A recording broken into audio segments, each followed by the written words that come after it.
नाशिक नंतर पुण्यात देखील कॉर्पोरेट जिहाद सुरू आहे का असा सवाल उपस्थित होतोय। कारण हिंजवडीमध्ये एका कंपनीमध्ये विशिष्ट गटाकडून धार्मिक विधीसाठी विश्रांती कक्ष असल्याचा आरोप केला जातोय।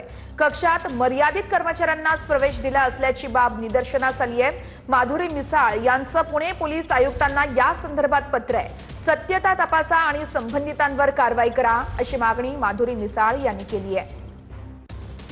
यामध्ये एका बहुराष्ट्रीय कंपनीमध्ये त्यांचं जे रेस्टरूम आहे ते एका विशिष्ट समाजाच्या धार्मिक विधीसाठी वापरलं जातं आणि त्यावेळेस इतर कंपनीतल्या कर्मचाऱ्यांना ते रेस्टरूम वापरण्यास बंदी घालण्यात येते। अशा प्रकारच्या खूप साऱ्या तक्रारी माझ्याकडे आल्या आणि त्याबद्दल मी माननीय पोलीस कमिशनर यांना या संबंधीचं एक पत्र पाठवलेलं आहे।